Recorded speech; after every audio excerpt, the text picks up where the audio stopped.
In a hazy memory, Taeha muttered to himself, wondering if it was in England, a routine assassination mission, but coincidentally, the target that day was being pursued by 2 hunters simultaneously. It was there that he first encountered that man. The sound of crash tore through the silent space of the subway tunnel. A figure emerged amidst the dust and shattered bricks. Jerome, his shirt stained with blood, still laughing like a madman, swinging the iron hook in his hand. Taeha landed on the damp ground of the tracks with a cold, sharp gaze. His piercing jade-green eyes flickered in the darkness, showing no fear, only absolute focus on the man before him. Jerome licked the blood from the corner of his mouth, his twisted smirk making his face even more terrifying. Under the dim light, he exuded a fierce killing intent, as if savoring every moment of the challenge. Despite his injuries, Jerome pushed himself up, gripping the iron hook tightly. Blood pooled beneath his feet, but his eyes showed no fear. Instead, they burned with the wild excitement of someone who craved violence. Jerome's eyes suddenly wavered. He glanced to the left, where a vague sense of danger was closing in. No one heard footsteps, but the instinct of someone who had survived hundreds of hunts told him this battle was far from over. Blood oozed from the wounds scattered across Jerome's outfit, his dark shirt now soaked. He struggled to rise in the deserted station, each breath ragged as if clinging to the last remnants of his strength. Facing Taeha, Jerome knelt by the tracks, gripping the bloodied iron bar. The roar of the train engine echoed like thunder in the distance, the red lights casting a deadly hue over the 2 assassins on the platform. The train hurtled forward with unstoppable speed, obscuring the view between Taeha and Jerome. Neither moved. One waited, the other refused to retreat, as if the death before them was just part of their insane gamble. As the train rushed past, blood splattered across the platform and onto Taeha's shoulder. He didn't turn away, merely brushed his hair as if tidying up after a casual meeting, even though he knew someone had just been crushed behind him. Deep down, Taeha was certain Jerome couldn't have survived that direct impact. To him, the fight was over, and that name would now be just another corpse dragged away by the wheels of the past. But later, while on a mission to eliminate a traitor fleeing to Russia, Taeha didn't expect to once again face the man he thought had vanished from this world. Jerome, still alive and as dangerous as ever. Against the vast sky, Taeha moved through the air as if dancing with death. His suit was torn to shreds, but he still held the red hook firmly, his cold gaze locked on the enemy below. What seemed like an absurd encounter became terrifying in that moment. Amidst the windy heights, the red hook clashed violently with the enemy's sharp blade. A harsh sound echoed through the sky as the 2 figures tangled like ghosts fighting for life in a bloody dance. From a defensive stance, the opponent suddenly launched a powerful kick aimed at taking down Taeha. The move was swift and decisive, the cold expression on his face showing this wasn't his first time killing while in free fall. Taeha and his opponent fought fiercely, every move carrying killing intent. The blade flashed, and a single moment of carelessness could mean death for either of them. Yet amidst the chaos, Taeha wore a challenging smirk. Kicked away, Taeha spun in midair, balancing with just one finger touching his opponent's leg. It wasn't just survival instinct, it was the madness honed through countless life-or-death battles. What seemed like a counterattack that would end his life, yet once again Taeha stood firm. Though his body was battered, his eyes burned with fire. Not dead, instead he moved closer to the title of the unkillable. Under the cold moonlight, Jerome stood tall in a cloak adorned with red and white flowers, gripping a bloodied iron rod. His sharp eyes and weathered demeanor froze the air. Though blood still dripped from his mouth, his aura remained unshaken. If anything, it radiated the danger of someone who would never back down. Jerome's smirk was full of mockery, even as blood trickled from the corner of his mouth. His voice was low and sarcastic as he commented on his opponent's recent move. Behind the messy hair covering his eyes, his gaze remained cold, as if he could see through every breath, every subtle movement of the man before him. Taeha tightened his grip on the twin blades, his jade-green eyes never leaving his opponent. Standing firm and calm, he analyzed the weakness in Jerome's fighting style with precision. "Your right hand is slightly weaker than your left." The words weren't boastful, but a cold warning, as if Taeha already held the rhythm of the battle. The moment their eyes met, no words were needed. Both understood the other's intent. Jerome lunged forward, the distance between him and Taeha now just a breath away. Each step he took challenged the boundary between life and death, carrying a dense killing intent that tightened the space between them. Jerome's half-smile remained, blood still fresh on his chin. He whispered as if recounting an old story about the times Taeha had missed the chance to end him. "Once again, you couldn't kill me." His voice was soft, but behind it lay a hatred nurtured over years, a vengeance that would never end.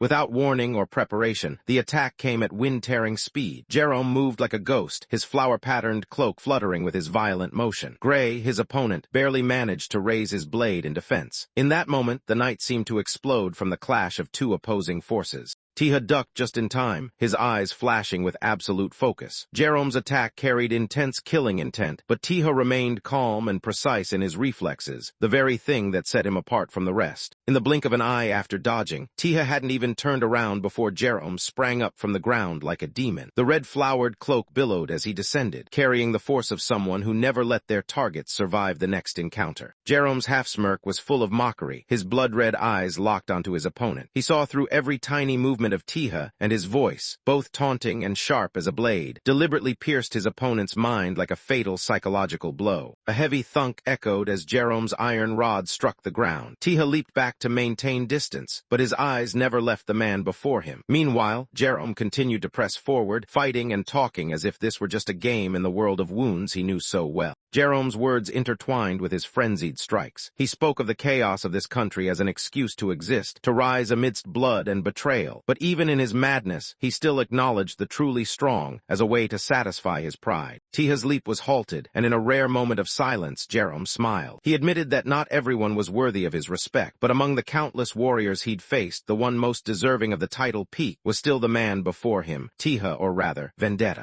Jerome's final declaration rang out like thunder in the sky. He had no doubt, no hesitation. The strongest in his eyes, the one he acknowledged as his only worthy opponent, was Taeha. The strike that shattered the wall behind them was an undeniable statement. Jerome's sharp iron rod pierced straight into the metal container, leaving a crack that seemed ready to tear the steel structure apart. The screech of metal echoed through the night, a warning that his wrath wasn't limited to words. Jerome turned his head, his eyes flashing with brutality as he pulled out his weapon. The shadows and moonlight cast contrasting patterns on his face, accentuating the ferocity and fury of someone who had been hurt but never broken. In an instant, Jerome glided away from the ground, leaving a deep gash in the steel tank. His cloak tore through the wind, his hands still gripping his weapon, his eyes never leaving Taeha. Under such a storm-like assault, the opponent could only be pushed back or crushed. The iron rod sliced through the air, creating a long black streak that split the light. Taeha instinctively leaned to dodge, but his eyes remained calm. The strike wasn't just powerful, it was filled with hidden meaning, as if Jerome was testing the survival of both.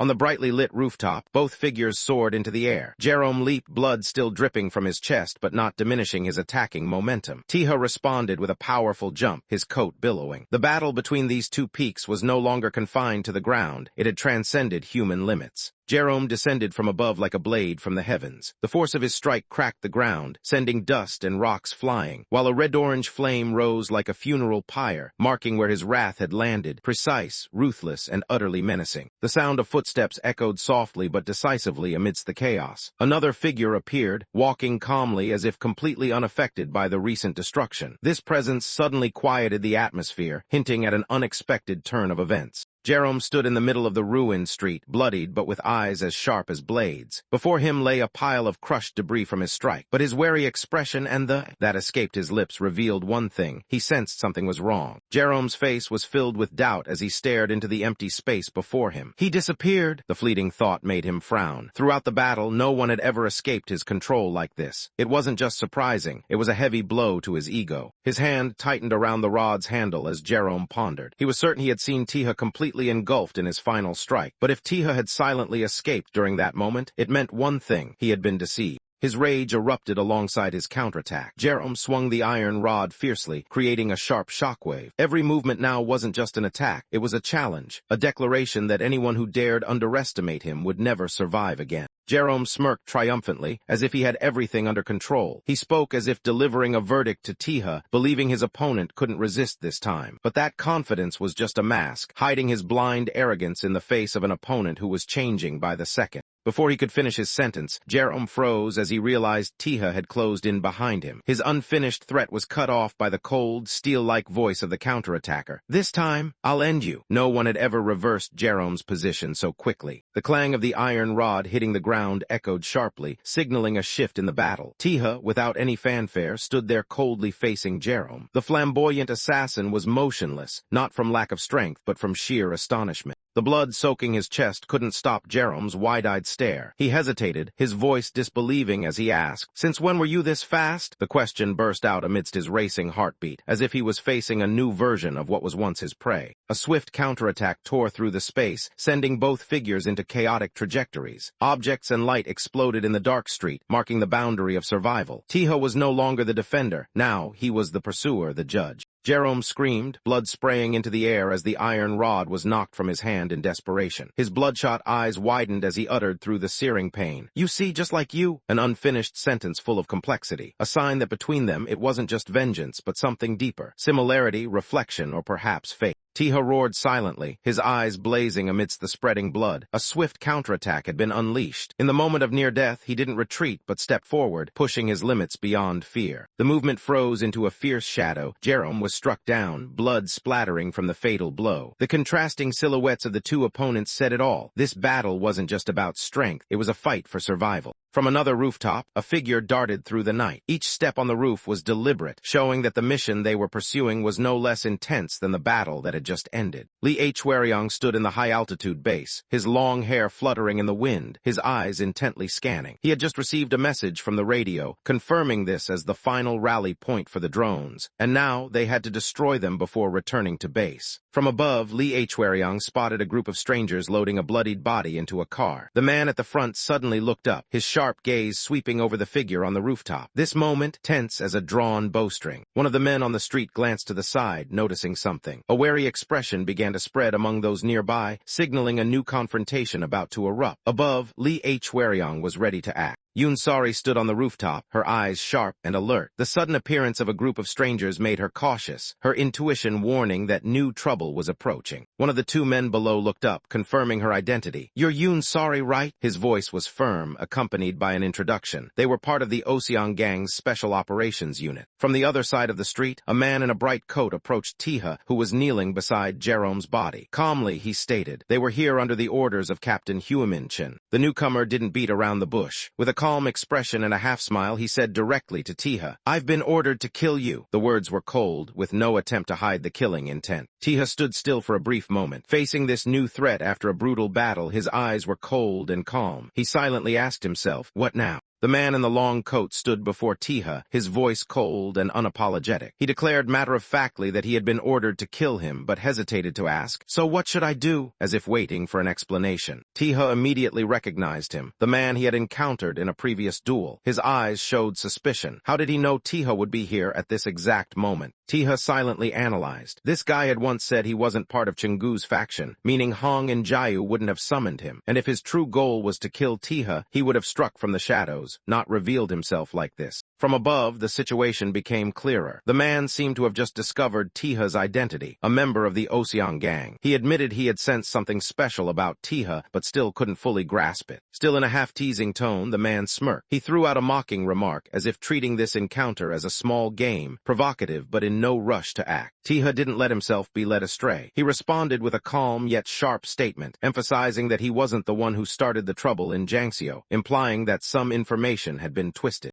A scream cut through. Jerome, in his long coat, his face covered in blood, collapsed after a fatal stab. He barely managed to utter the name Chungu as a desperate sign before falling completely. The sudden scene made Taeha turn sharply, his eyes startled. Across from him, the man in the long coat couldn't hide his shock. Clearly, this wasn't a situation he had anticipated. Jerome let out a hoarse laugh, blood dripping from the corner of his mouth. He stammered his final words, half delirious, half defiant. "Kill, really?" Almost. Not letting the situation slip out of control, Taeha immediately shifted to the offensive. With his sword in hand, he charged forward, his eyes cold, ready to end any remaining threat. Taeha gave Jerome no more time. He suddenly lunged forward, swinging his blade with a lightning-fast strike aimed at ending the fight in a single move. But in the moment when it seemed he was at a disadvantage, Jerome quietly pulled out a metal object from his coat. Amidst the bloodstains on his chest, he gripped a grenade tightly. With a grotesque smile on his lips, Jerome softly bid farewell and casually tossed the grenade toward them. "See you later, my friend."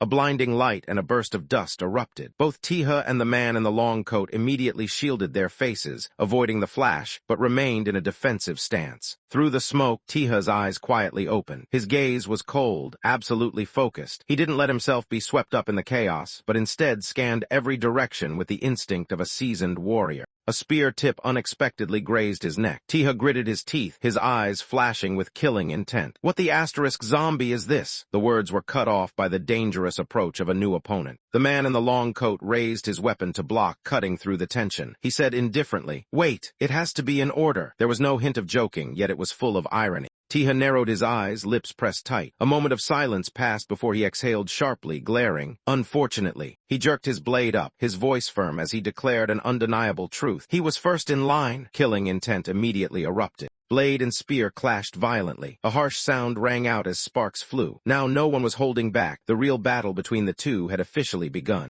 Taeha narrowed his eyes, suddenly realizing something unexpected. His opponent seemed to have predicted his attack. In that moment, his confidence began to waver. The man in the long coat smirked, half mocking, half confident. Though he couldn't keep up with Taeha's speed with his eyes, he easily predicted the direction of the strike, because Taeha had repeated the exact same move as before. The man stepped forward, resting his spear on Taeha's weapon. He casually remarked that his opponent didn't seem to have the strength to keep fighting, then taunted, "Why not try relaxing for once?" Taeha gritted his teeth, his eyes sharpening. Though he had once thought his opponent was strong, now it was different. This guy wasn't just strong, but perhaps hadn't even revealed his full power yet. If that were true, Taeha thought to himself, then this man was certainly capable of holding a significant role in the Haejeong gang. Perhaps he wasn't a pawn, but the one moving the pieces. The blade clashed against the spear again, the metallic sound ringing sharply in the empty alley. This time, the clash wasn't just a probe, it was a declaration of equal strength. Taeha stepped back, his expression serious but a smile clearly visible. He said that while he knew his opponent was skilled, he hadn't seen a single drop of blood on his hands, as if he had never truly killed anyone. The man's face froze for a moment when Taeha bluntly asked, You've never killed anyone, have you?" His eyes wavered involuntarily, revealing a crack in his mental armor. But Taeha didn't give him another chance to defend himself. Right after the question, he launched himself into the air, his coat fluttering like a blade descending from the heavens. The man turned his head sharply, his eyes filled with shock. From the smoke and faint light in the distance, Taeha slowly emerged, his expression cold, a hidden killing intent spreading after the failed strike. Taeha smirked slightly, his cunning eyes reflecting absolute confidence, as if he had already predicted his opponent's next move. The red-haired man charged like a whirlwind, throwing a fierce punch straight at Taeha, but he remained still, eerily calm. He growled through gritted teeth, declaring that while he had never killed anyone, he had beaten countless people to the brink of despair. Taeha's eyes widened for a moment, instinctively reacting to the powerful approach of his opponent. The strike narrowly missed. He froze, while Taeha stood behind him, unharmed and calm as if he had never moved. Without turning around, Taeha spoke. "The third floor of the abandoned building, about 450 meters northwest. That's where my team is hiding." The red-haired man smirked, declaring that even if he couldn't kill Taeha, he could still claim a reward just as valuable. He turned his back, looking up at the empty alley ahead, where the dim lights couldn't dispel the lurking unease. Amidst the faint light, he stood alone, still gripping the hilt of his sword, his gaze fixed on the space where Taeha had just left. Finally, he let out an exasperated,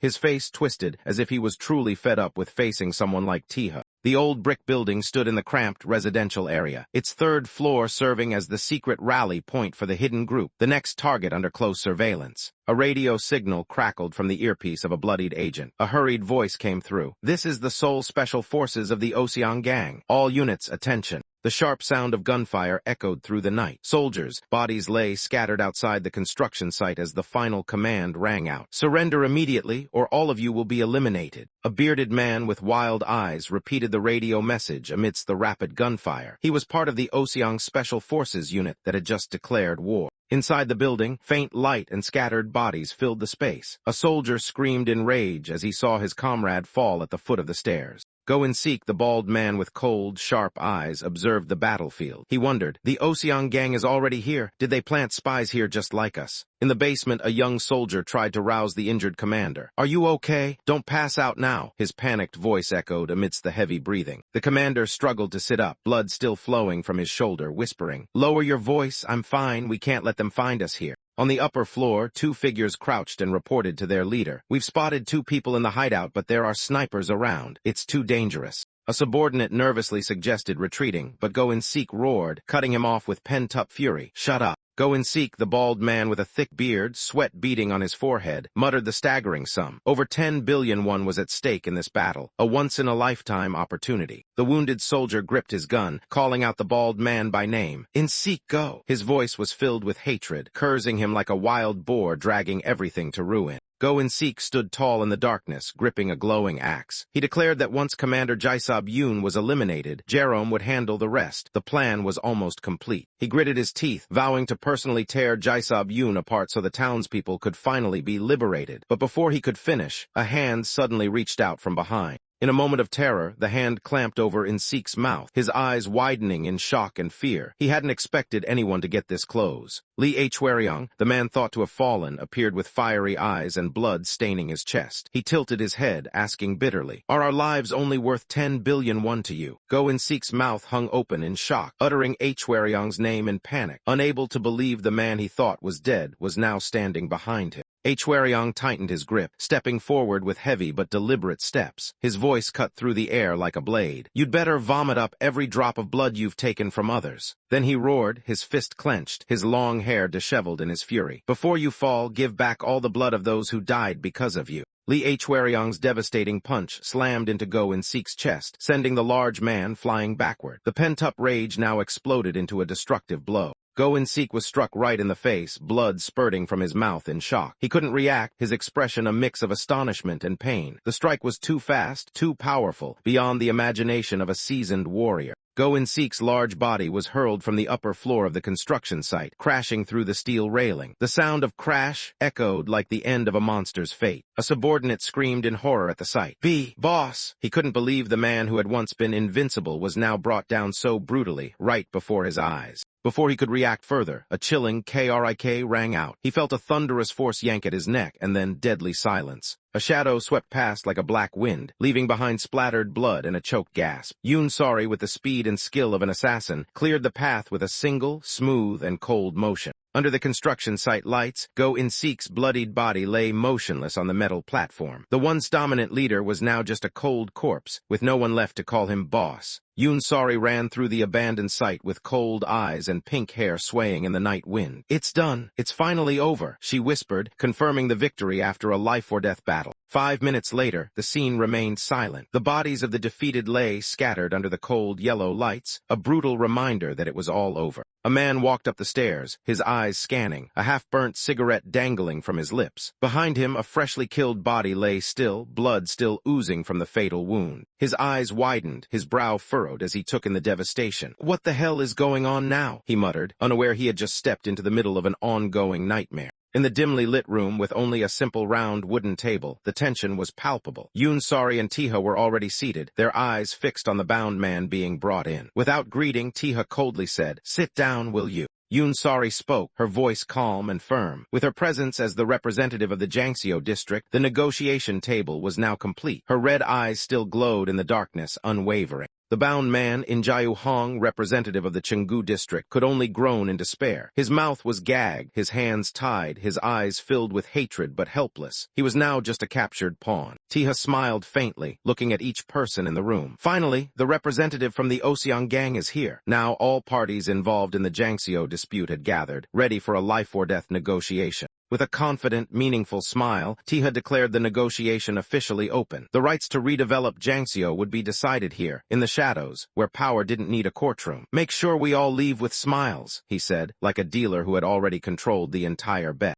An old building in the heart of the city, seemingly peaceful, hides bloody secrets beneath its weathered brick walls. On the abandoned construction site, 3 bodies lay cold on the concrete floor. The spreading bloodstains left unanswered questions about who had done this. The man in the long coat pressed his phone to his ear. The screen's light reflected on his angular face, thoughtful yet alert. He turned, walking slowly through the narrow rooftop corridor. His shadow stretched across the bricks, a sigh escaping in the prolonged silence between 2 men accustomed to the night. He tilted his head back with a sigh, pulling out a pack of cigarettes, his hands slightly trembling. His eyes remained vigilant, but in that moment, only weariness remained. A flame flickered. Taeha lit the lighter, the flame casting light on his determined gaze, as if everything was within his calculations. The man in the long coat glanced at Taeha, who calmly smoked as if no blood had been spilled at their feet. A casual remark slipped out. "Working this late is exhausting." Taeha held the flame for the other man to light his cigarette, saying nothing. No questions, no explanations, just a temporary truce between 2 men who understood each other's limits.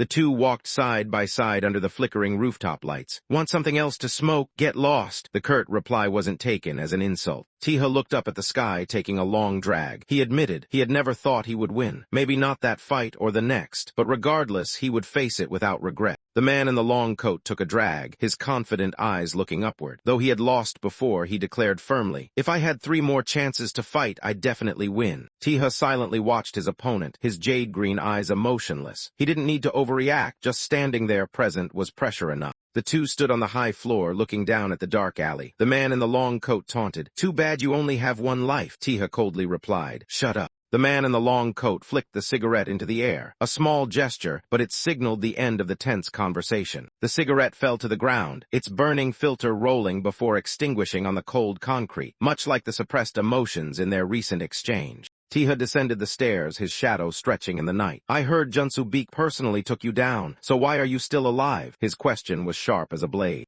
The man in the long coat smiled faintly. "Today's not the time." He turned away in no hurry to explain, leaving only a promise for their next encounter. Taeha smirked slightly, his voice tinged with helplessness and acceptance. "You've never given a straight answer, have you?" Taeha's eyes sharpened. "Just wait and see." A challenge directed not only at the opponent before him, but also at the one about to appear. The empty construction site loomed under the night sky. Taeha knew well, the next person to enter the game, not everyone had the guts to face it. 3 men walked under the construction lights. The one in the middle, with slick-back hair and sunglasses, was Yeopil Kim, a figure whose presence always heightened the tension. Lee Haejeong stood with his head bowed, alone in the cold construction site, the demeanor of a former leader now tinged with injury and unease. Haejeong Lee, former leader of Team B Incheon branch. His voice was clear and formal, but the bloodstains on his shirt told a story of defeat. Yeopil Kim removed his sunglasses, his sharp gaze piercing through the night. "It's been a while, you don't look so good." The words were light, but the implication was deeper than any threat. Haejeong tried to remain calm, though his body was riddled with wounds. "I can still move well, sir." His voice was firm, but his eyes couldn't hide his wariness.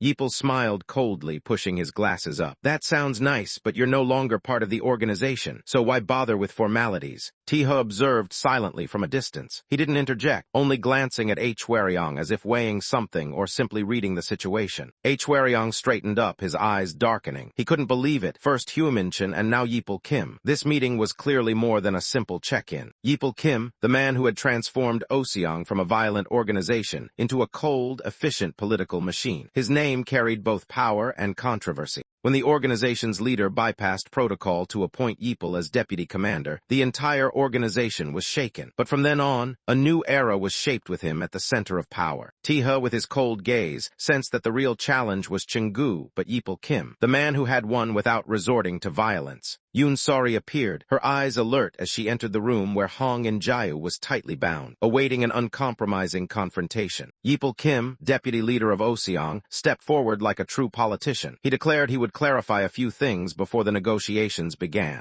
Hong In-jae, who had once ordered the massacre of civilians, was now a silent puppet, tightly bound at the negotiation table. A firm voice demanded Hong's immediate release. No negotiations would take place if he remained detained. Yoon Sori immediately countered. She declared Hong a criminal who had violated the treaty by killing innocent civilians. Taeha was cut off before he could finish. A decisive command came from Yeopil Kim: silence. Yeopil Kim didn't hesitate to assert his authority. He threatened to leave if he heard another word from an outsider. Taeha clenched his lips, his eyes sharp as blades. His simmering anger was held back by reason. From behind, the man in the long coat voiced his support for Yeopil Kim. Meanwhile, Yeopil continued coldly, "Release Hong immediately." Taeha stood seriously facing the pink-haired woman, his eyes no longer confrontational, but instead filled with cautious acknowledgement. The rope was cut cleanly in one swift motion, a decisive action that needed no explanation. Hong In-jae immediately removed the ropes, his demeanor shifting to flattery. "I have a car waiting outside, please go ahead." As he walked away, In-jae didn't forget to leave a promise of repayment, but his voice couldn't hide the malice behind his gratitude. As soon as he turned his back, his expression changed, his muttered words full of hatred, revealing his unyielding intent for revenge.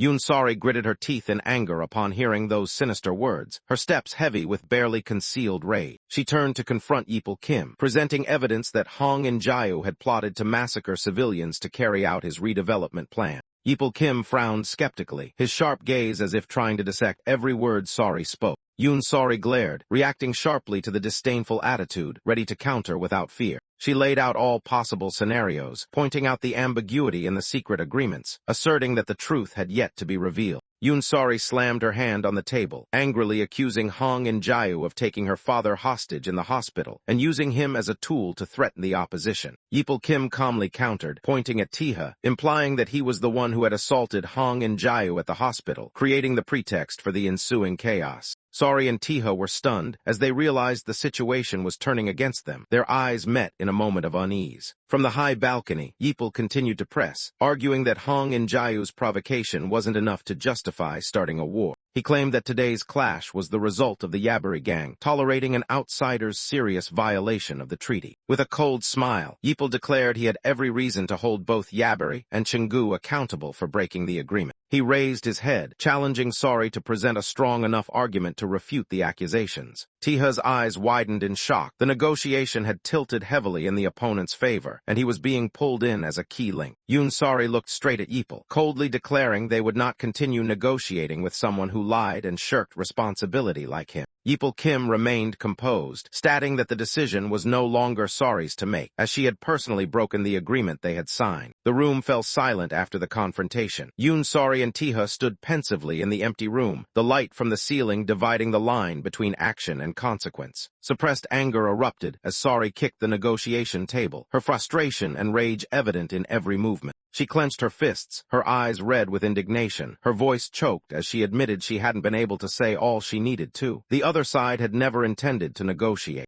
Taeha glanced over, his cold expression now tinged with bitterness. He nodded in agreement, his sharp eyes confirming the harsh truth. Both looked into the dark space ahead. Taeha analyzed the situation, concluding that the opponent knew too much. There was definitely a traitor in their ranks. Sori turned to him, her voice softer but her eyes still blazing. Still, everything's going according to plan, right? Her trust in Taeha remained unshaken. Taeha responded with a cold, slightly smug smile. Exactly. Well done, Sori. Every move was within his calculations. Meanwhile, outside the building, a black car waited. 3 men had just left the meeting point, their shadows stretching long on the silent road. The gray-haired man spoke in an uncompromising tone, demanding that Huimin leave separately. His words left his subordinates stunned. He glanced over coldly, a contemptuous smile on his face. I don't give rides to cowards who flee at the first whiff of failure. Take a taxi. A man in a long coat watched in panic as the car sped down the empty street, wondering what was happening. He shouted after it, insisting he had explained everything clearly.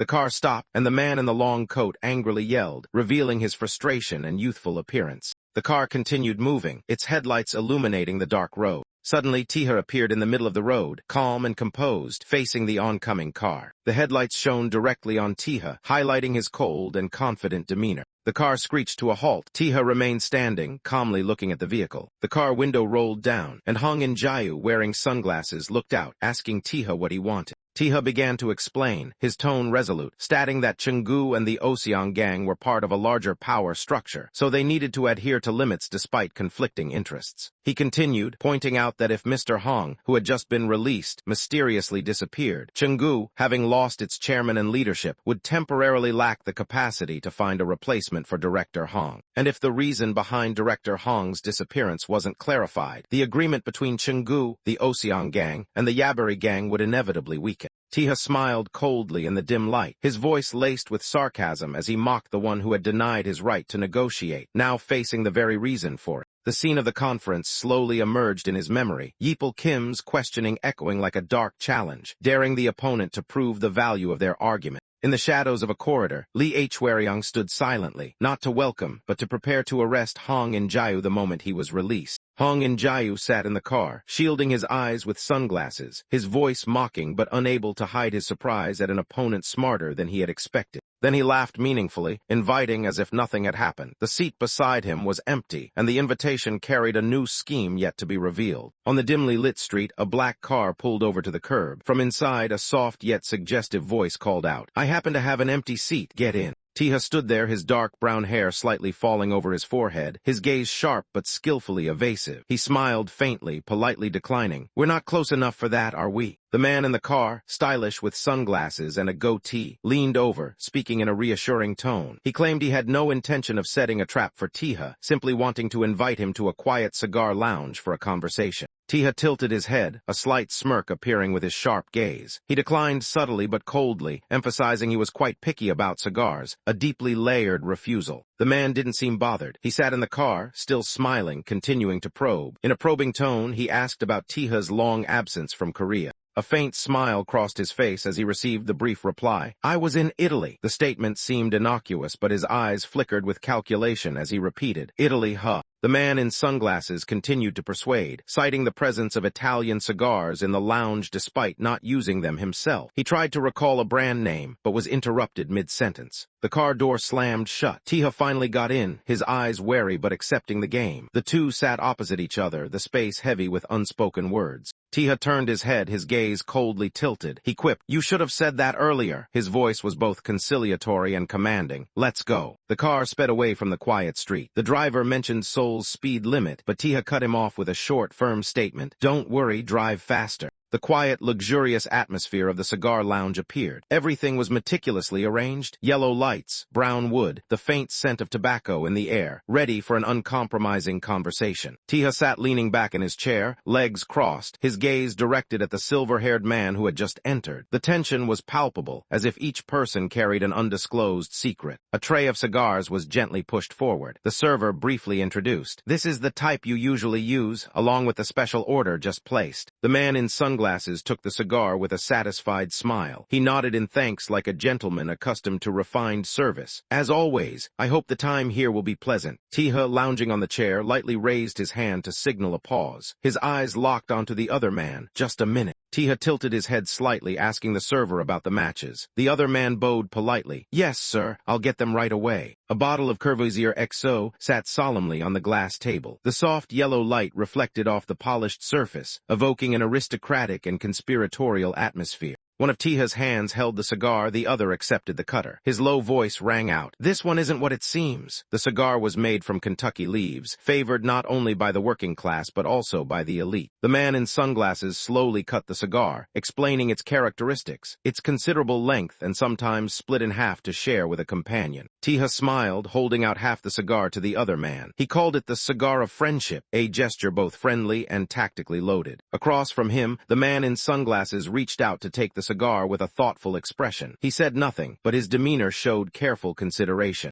As the match flame flared, the man gently lit the cigar. In Taeha's mind, he speculated, the man was subtly setting the duration of this conversation, no more than 15 minutes. The two sat opposite each other in the silent space. The scent of cigars blended with the soft light, turning the meeting into a quiet chess game between unpredictable individuals. A slow puff of smoke accompanied a light remark. "Not bad." The simple statement seemed like a sign that the man was beginning to open up, or perhaps hiding something. Taeha leaned back in his chair, taking a light drag from the cigar. He casually stated that the redevelopment of Ba Street in Jangseo district wasn't worth his concern, a trivial matter unworthy of his involvement. The man in sunglasses responded, explaining the real reason for his presence, partly because Huimin was inexperienced in handling such complex issues. He paused, took a drag, and continued. What he couldn't understand was why someone who had taken down Chenggu was wandering around such an ordinary place. Taeha tapped the cigar lightly on the ashtray. His voice lowered as he recounted. He had nearly died in the battle with Chenggu, and his life at that moment had depended on the help of the local residents. Taeha's eyes sharpened, his words decisive. He demanded that the other party ensure housing for all Jangseo residents until the redevelopment plan was completed.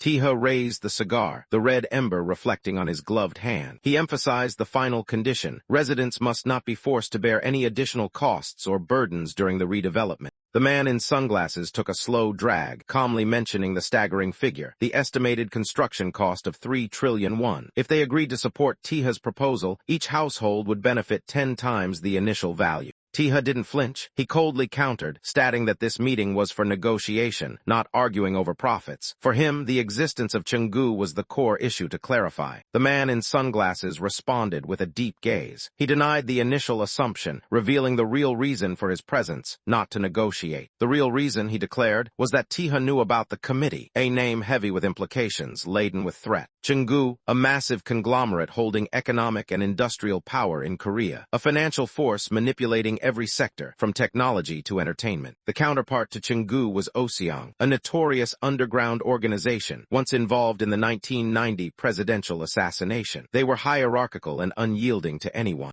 A pseudo-religious organization called the Cult of Eternal Life had risen to power, controlling over 70% of the legislature and every president since the fateful assassination, becoming the largest lobbying group in the country. In the shadows, a notorious crime syndicate led by the lone shark king of Myeongdong united military generals and media moguls ousted by Haejeong, rallying under the banner of opposition. Overseeing it all was the powerful Yeon family of Changju, the mastermind behind the committee, the shadow structure controlling the nation's destiny since 1990. What these five factions always pursued was absolute power balance, a perfect equilibrium where power was evenly distributed to maintain order. Taeha's eyes were cold, silently smoking the cigar in contemplation. He said nothing, but every expression showed he understood the gravity of what was unfolding. The man across broke the silence. "I guess you think Chung Jin will disrupt that balance." The power equilibrium was wavering. The man in sunglasses smirked, outright denying all suspicions. His gaze was cold, as if the answer was already obvious.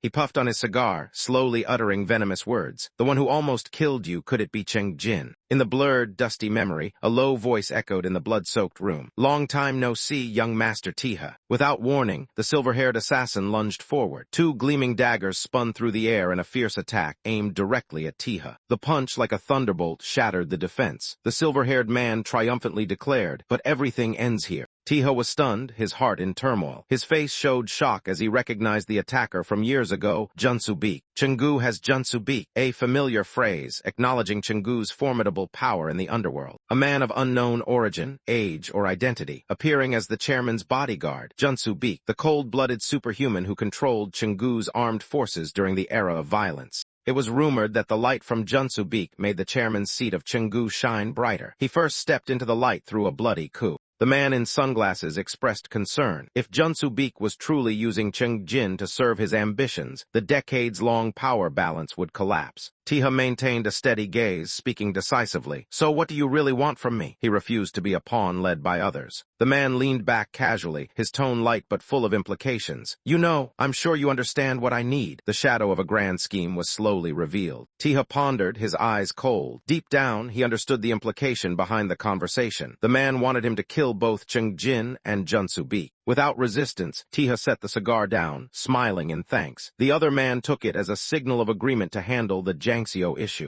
The man in sunglasses took a deep drag, calmly stating the brutal rule. Anyone outside the committee who learns of its existence must be eliminated. His eyes flashed behind the lenses. He warned, "Don't dream of running. I still want to keep this connection if possible." Taeha walked away decisively, his footsteps echoing in the silent room. He showed no emotion, but his decision was clear. Turning back, Taeha smiled with hidden meaning. "I suggest you look forward to Chungu's upcoming funeral," a soft but cold declaration of war. A fax machine operated in the quiet late night, emitting a steady sound, a sign that something unusual was happening. On the 31st floor of Chungu Electronics headquarters, a female employee looked up in surprise at the fax machine upon hearing the strange noise. She walked over to check and picked up the unclaimed fax. A fax? Who would send this at this hour? She thought to herself. The scene shifted to a waterfall in the serene wilderness, completely isolated from the bustling industrial world above. A man was running barefoot through the forest, his breath ragged, each step heavy as if fleeing from something. Hiding behind a rock, Haejeong, a board member, was drenched in sweat, clutching a stack of documents. His face showed clear panic. Under the roaring waterfall, a naked man meditating received urgent news. Senior Director In Jae-hong announced he would be absent from the vote. Without reacting, the man remained motionless in the water, as if contemplating the sudden shift in the power dynamics. From behind the rock, Haejeong gasped, handing over the fax. In Jae-hong had sent a representative to vote in his place. The man under the waterfall suddenly turned, his eyes flashing with suspicion. He growled, "A representative? Who is it?"